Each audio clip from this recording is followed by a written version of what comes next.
Today's topic is executive presence for leaders in their role as mentors and role models to their teams. So today we ask, how important is executive presence and how much should it play into your hiring process, your succession planning, management training, branding, marketing, HR considerations? And for you as a leader, are there things that you can do to improve or update your executive presence? So to start us off today, I'll invite Randall Craig to share some key considerations, then we'll flip into Q&A.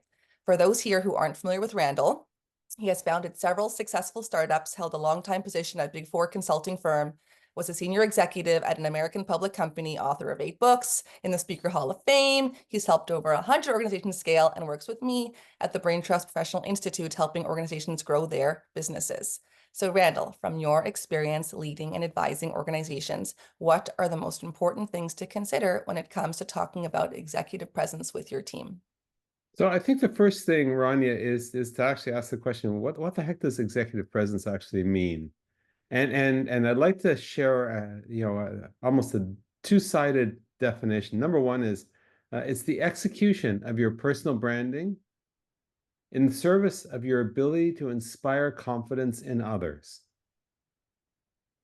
So your ability to inspire confidence in others around you is actually really, really important. But if we were to unpack all of that, what does it mean when I say personal branding, the execution of your personal branding? Well, I would define branding in a certain sense as, what other people may say about you behind your back, but it's not really a practical definition, so I'll offer another one. It's what you represent. But you can't sort of work on that. That might be something internal. You can only work on what others see and how you act. And if you're able to work with those two levers, what others see and how you act, they will understand by definition what you represent. You may say, well, I want to be trustworthy. I want to be known as responsive. I might want to be known as a great manager, a great leader, and an intellect, whatever it is that you want to represent. The question is what people see and what you act, is it congruent? So what do people see? They see what you're wearing. They see your social media profiles. They see any, say, analytical work that you do. They make first impressions. Those are some of the things that people see. How you act, well, it's how you speak. It's what you say. It's your manners. It's your presentation skills. It's how you interact with others. A whole bunch of other things that are little clues to the subconscious of everybody around you. And, they sort of say, aha, you're whatever. If I could also say, executive presence, underlying that, it's your self-confidence, it's your communication style. Maybe it's the gravitas that you exude in meetings. The people say, okay, you're a person of substance, if indeed that's what you want to represent. Executive presence isn't all about becoming someone who you're not. It's about exposing who you are in a way that inspires confidence in others. Another point I'd like to make, just about the concept of executive presence is really, well, for who? If you're at a contentious board meeting, if you're pitching your services to, say, a manufacturer or a retailer, or recruiting new hires at a local business school, or taking your team off for dinner to celebrate a win, or maybe a local PTA meeting with other parents, how you execute your executive presence in each one of these might be very different, but it's the same you that's underneath all of this. There's only one you, but how you show yourself off in all these situations may be different. They see a different angle of who you are. I'd also like to just puncture a hole in the question of, well, there's one particular, this is what executive presence mean, as opposed to the fact that, hey, each of us are individuals. And there's this question of authenticity, and there's a question of how do you be authentic to yourself while also having an impact on others and inspiring that confidence in others. We're not trying to move to bland. We're not trying to move to some, 1950s view of what an executive might look like, if you will. It's a question of having the presence of choice and realizing this is a lever as a leader that you can use or frankly, not use and perhaps even detract from your effectiveness as a leader. A number of years ago, I was lecturing at the Schultz School of Business, a well-respected business school in Toronto, Canada, where I live. I was doing this for about 8 years. And I remember one of the MBA students came in for office hours, and she asked me a question. And, I'd seen her resume, a very impressive resume and everything. But there's one thing about her that she wanted my advice on. Interestingly, she had bright blue dyed hair and a fairly large selection of nose rings. And there was no judgment from me on all of this, but her question to me was actually an interesting one, which is, she wants to move into the field of management consulting, and she was concerned about whether her personal choices in terms of her hair and her facial jewelry was something that she should remove, take off, and look more, quote, traditional, or whether indeed she should, take it and say, this is who I am, and go for the interview and everything. And she was wondering, for me, what I thought.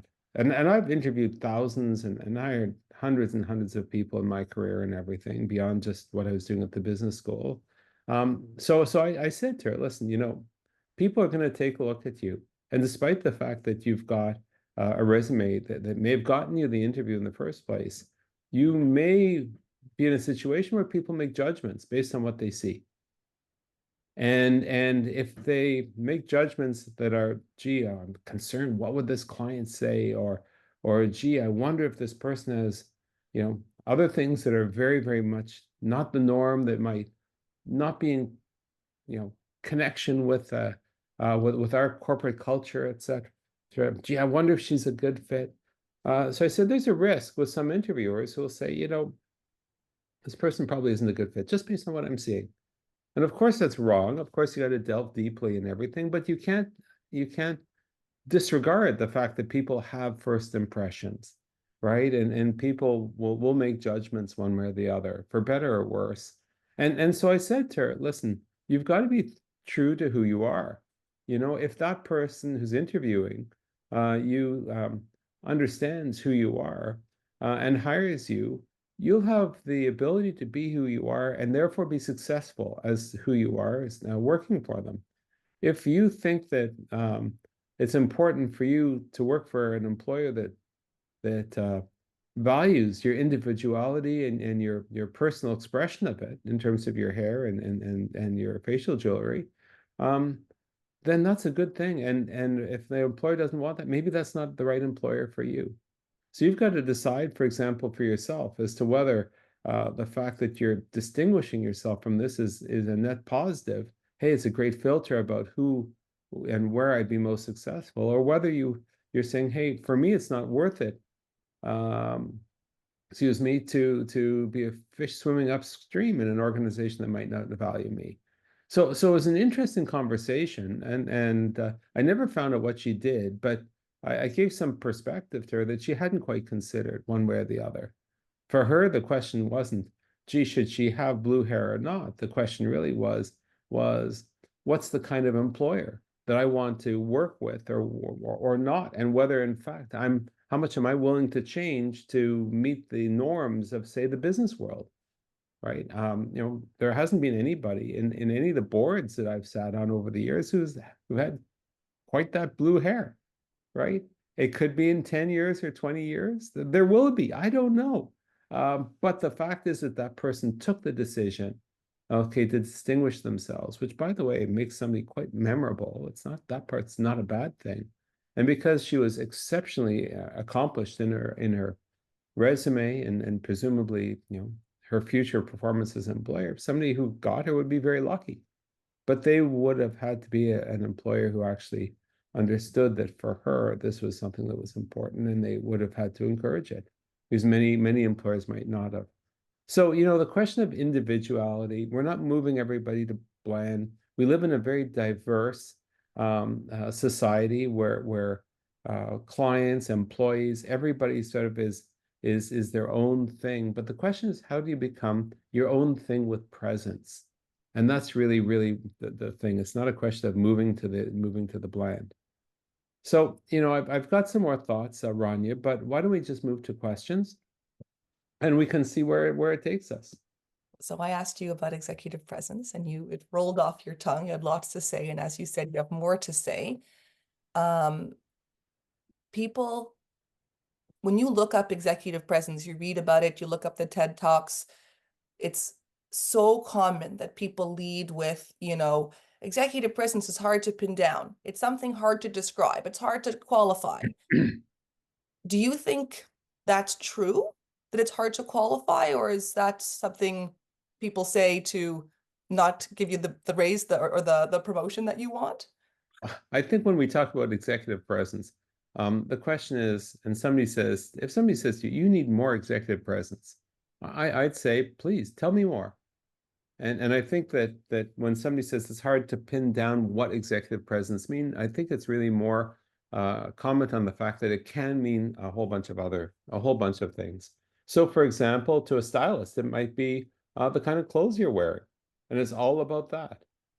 To certain executive coaches, it has to do with your table manners and how hard you shake their hand and some of those personal kind of characteristics. For a communicator, it might be how you present to a group, right? Not just how you present, but the words you actually say, right? And so everybody's got some strengths, and everyone's got some things that they're not as strong on. But when you look at the whole package, remember how I define personal brand, what you represent. And when I define executive presence, it was really more about the execution of that personal branding to inspire confidence in others around you, right? So we don't want to be in this situation where we're going 2 steps forward and 3 steps back, right? If you, for example, are a great presenter, but you never have great ideas, for example, becoming an even better presenter is not going to move the needle at all. Getting better ideas, right? And becoming a better critical thinker might be it. If you wear slovenly clothes, you know, um, excuse me, and you're a leader who's in an environment that requires, um, you know, decent clothes, or whatever that means, that's, 2 steps forward, 3 steps back, right? It detracts from that package, right? So hard to pin down, I think, is only because we become lazy and use this word that can mean a whole bunch of different things.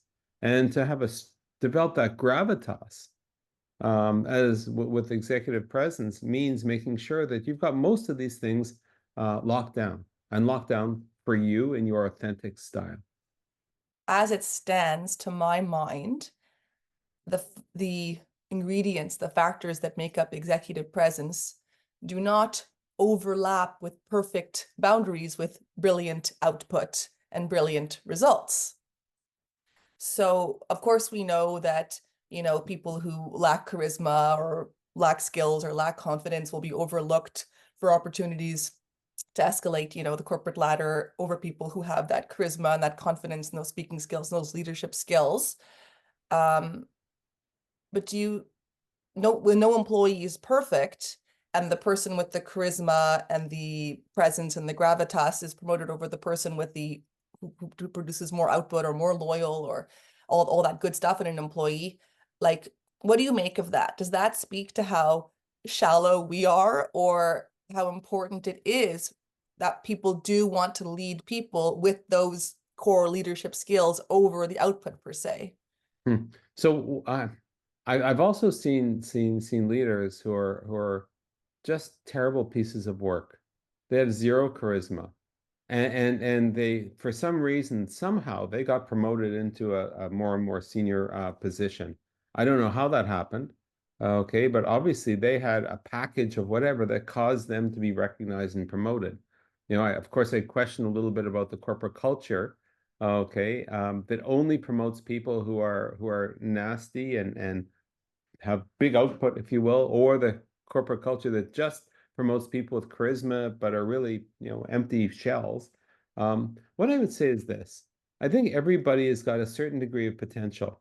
For some people, it's very, very easy to fill in the blank. They're very charismatic. They've got that, down pat. Other people are just really wicked smart, right? And they've got that down pat. But I think that everybody's got a potential. And if somebody, for example, is got a small amount of potential, not a big potential, but a small amount of potential, what are we doing as leaders to make sure that they're using as much of their potential and developing that potential as much as possible? Because it may very well be that somebody who doesn't have so much potential but develops every little iota that they actually have will do better than somebody who naturally comes from it, but it is complacent and frankly is not developing that huge potential that they have because they've got enough of whatever it happens to be. Said another way, people can learn, right? And sometimes people are not able to either move up the corporate ladder or be successful as entrepreneurs or as corporate executives or professionals, etc., not because they don't have the potential or they're not charismatic or they're not brilliant or they're not great, whatever it happens to be, but because they don't know what they don't know. And they if they have figured that part out, then it's a question of saying, well, how do I get the training? How do I get the coaching? How do I get the mentorship, etc., to develop that aspect of it? Right? Um, I remember, and we've spoken offline about this. It was very embarrassing to me. When my first company, I was growing the company, and my title was president, and I don't know, I had just we hired a sales guy, our first sales guy. We were about a dozen people or so, and the sales guy took me aside and says he needs some help, and I said, "What's that?" And he says, Randall, you're the president. I need you to dress like the president. Because apparently at that point, I was not dressing like the president. It wasn't, the question of, gee, Randall, you have to wear a three-piece suit, and everything like that. But I was not dressing like the president. So when we went to prospective clients, he was dressing like a senior, sales business development person, right? Me, I was like, I don't know, one of the guys. I don't know what I was, but I wasn't what he needed me to be. And that was a great thing. I had no idea, right? And this is very early in my career, mind you, but I had no idea. So sometimes when somebody sort of says, "Hey, how about such and such?" You say, "Oh my God, I never thought of that. It's easy to solve the problem. I could figure that part out. I just didn't know what the question was." Randall, I've heard you, as you said, tell the story before, and it's so important to be open to hearing feedback from our colleagues and representing our companies well and all that stuff. But at this point, you started your company. You were at KPMG for many years. You're leading people. You're working with high-profile clients, Randall. When we talk about mentoring staff, we don't just want to give them a list of do this, this, this, but if we can teach them how to notice the things that we want them to notice, they can keep growing on their own. How is it that you were at that stage of your career and you, respectfully, Randall, weren't able to put it together for the leadership should look like for a company with high profile clients, right? If Randall couldn't figure it out then, how are the rest of us supposed to do it?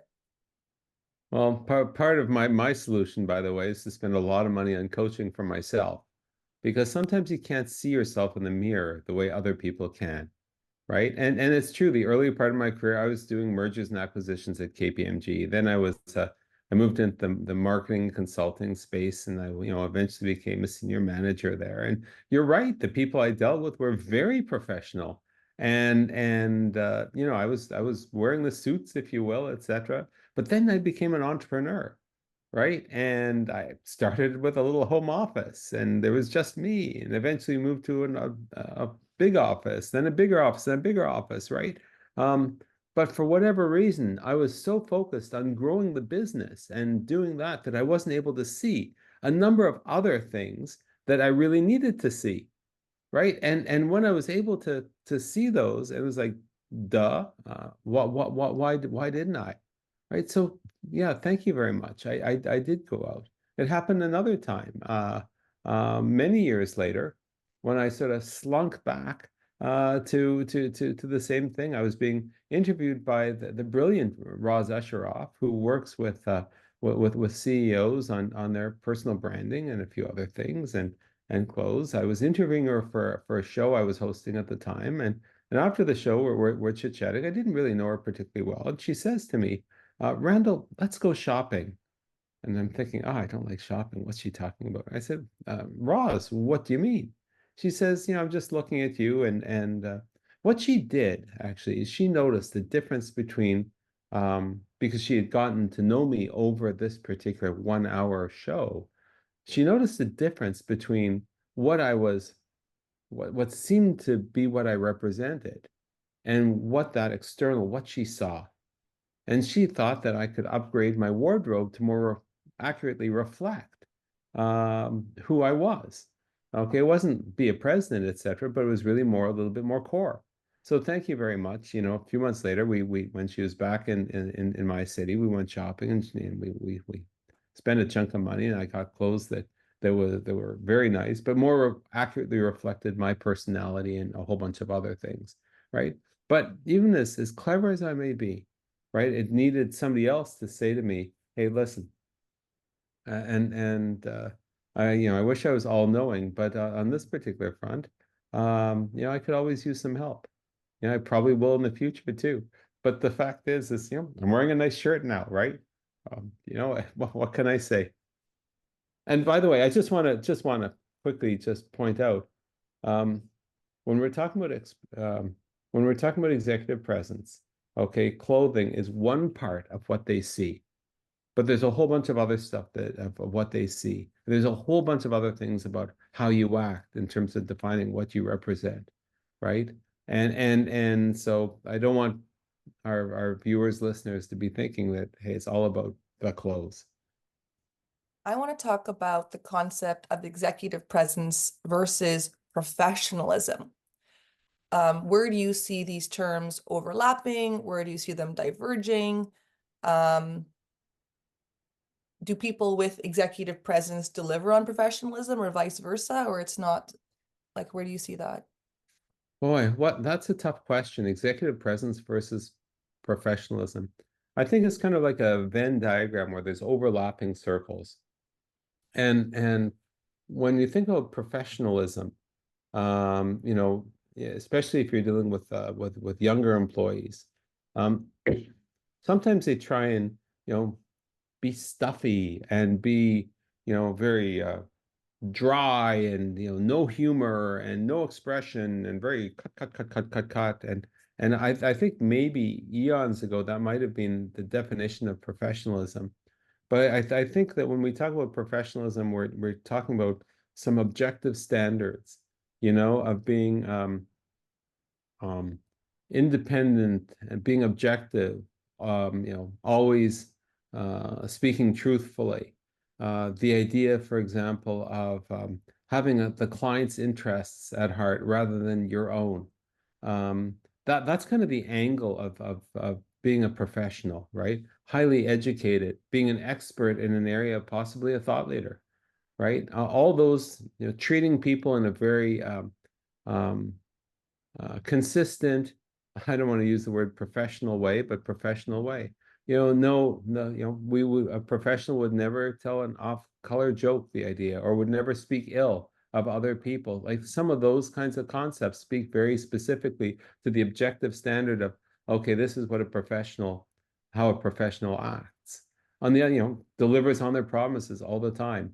Executive presence, on the other hand, is really more of a um, you know, and when we talk about ability to inspire others, um, that's a different angle, right? And I like to think that people who've got very strong executive presence are also professionals.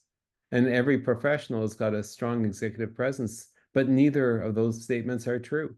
Okay, some people are striving to be professional or more professional. Okay, but they're not really there yet because there's some things that they're doing which are dysfunctional. Other people are trying to build that executive presence, but it's again, two steps forward and three steps back, right? And they don't know what they don't know, all of those kinds of things. The people who've got both, I think, you know, that's very foundational. If we pick up anything on executive presence, the party line is that this is skills you can learn, so things you can work on, right? Um, it is true that if we practice anything, we will improve. But some people have natural proclivities. People are, sporty, outgoing, whatever it is. Um, do you think it's possible that some personalities or dispositions are better aligned for executive presence, or do you think really anybody can get there? So let's strip away the word executive and just use the word presence. I've had a number of administrative assistants for chunks of years, who I would say had amazing presence. They weren't an executive, not by a long shot. Their job was to, kind of amplify the work that I did, in a certain do my admin work, etc. But they had presence, they had gravitas. They were brilliant. They were competent. All those kinds of things. They had executive presence, but they weren't an executive, right? I've also seen some leaders, for example, who were very mousy, men who were very, very weak, in terms of leaders, of leadership, and they did not have gravitas. I've seen women who fit that same profile as leaders, right? And somehow they got to where they are, and I can say that they got to where they are out of the sheer force of the strength of the other attributes that they brought to the table, right? But I always thought, perhaps if they just had a little bit of something in this dimension, it would have been an easier path for them, right? Or perhaps they would have risen even higher than they were currently, or more effective, with clients or with their staff, or maybe a little bit better model, right? Um, so I don't know if one personality type or one sort of background is necessarily best or not best for it. I just think that as a leader, there's a whole bunch of levers that you actually have to power the success of you and those around you. And this is one of them, right? And if this becomes like a dead weight, yeah, you're very strong. You'll pull it along, but perhaps it could be something that powers you as opposed to something that constrains you in terms of your effectiveness as a leader.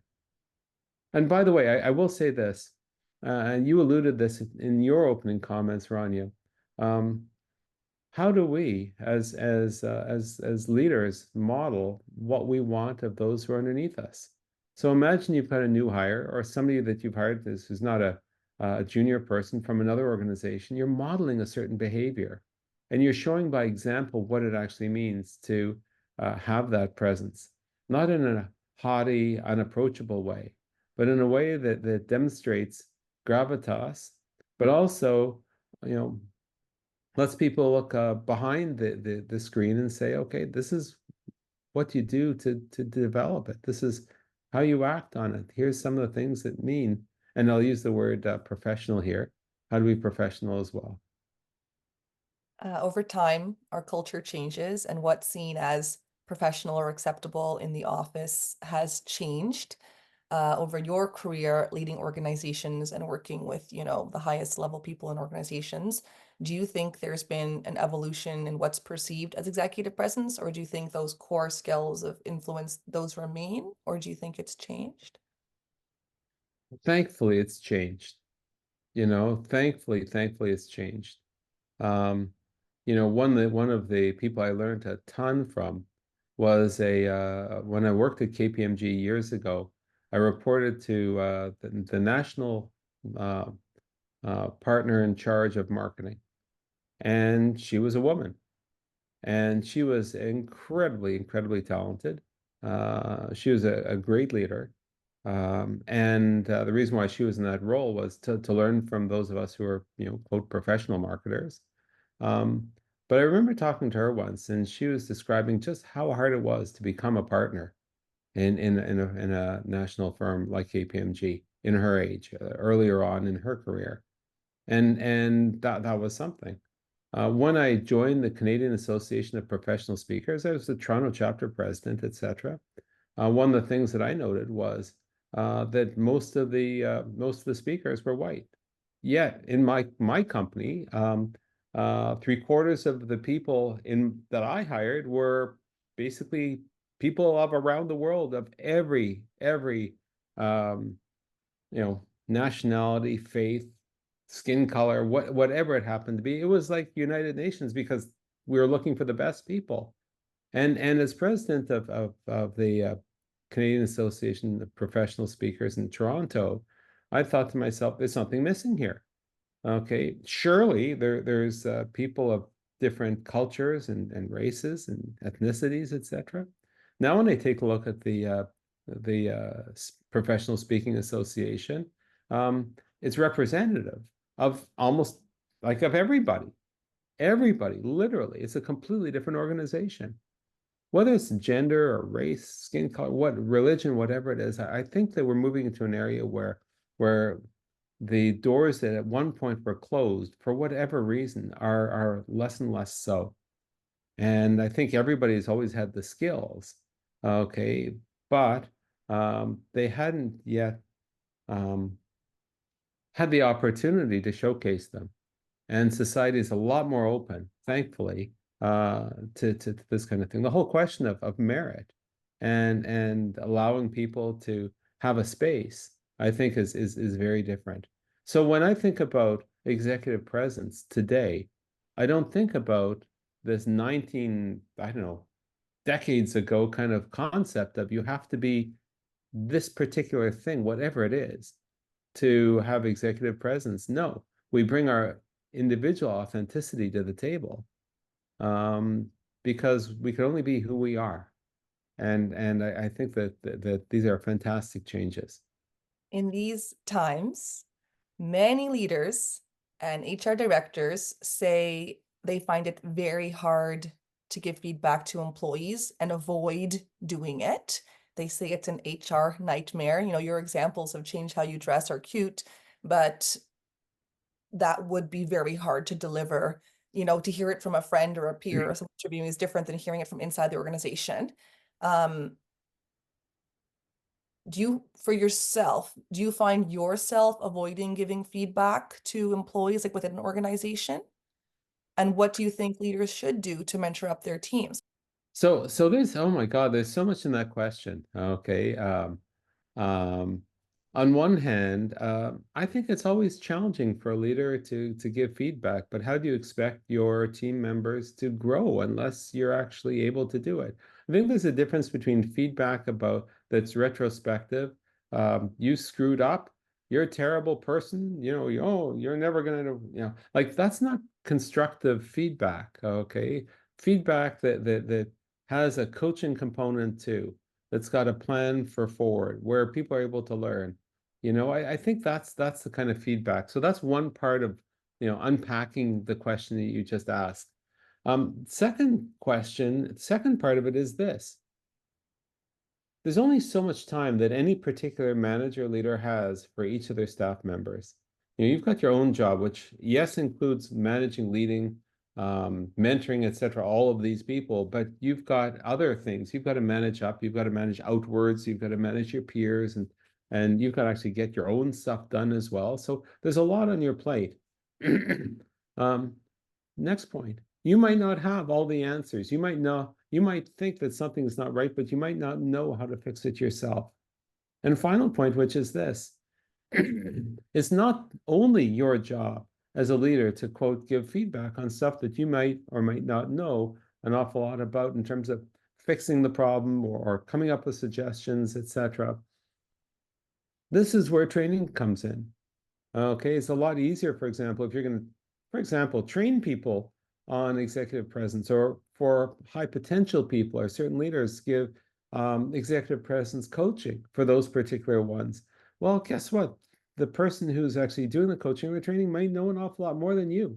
So once people understand what is expected of them or where their potential can be developed, then you as a leader, you as their specific manager, can take this new raw material and this new to mentor them up to whatever the next level is. But without that external stimulus, sometimes you might not know what that means, okay, or how to affect it properly. I'll just also mention I mentioned mentor, but I think one of the big changes that we've seen, nowadays is the fact that your authority as a leader is earned. It's not just given by virtue of you being the boss, right? And you earn it every single day. And one of the ways that you earn it is by mentoring and providing positive, constructive feedback so that your team members can actually grow up into the greatest people that they could be, right? And therefore, do great things for your organization. So I think that all of that sort of hopefully answers your question. You know, Randall, that here at the Brain Trust, I deliver executive presence training, particularly to women. And when I talk with other people about it, they say they would never touch it. I talk to HR directors who say, don't do it. It's like a litigious nightmare. Like people say, I'm me, and you're not respecting diversity, or this is what younger people do. It is true that you mean the reasons you gave why it's hard was that it's hard to give it, or this isn't enough time to give it. But I do think people are avoiding it, and it is preventing people from being mentored up. You don't see that? Okay, so Rania, let me flip it back to you. How would you answer the question you just posed to me? We're going to stop part one on this recording on executive presence right here. Do join us for part two, where we're going to discuss how does executive presence learning happen and how do you modify your behavior in this area that's so hard to change. We'll talk about how local culture, age, gender, and organizational size impacts executive presence and much more. See you there.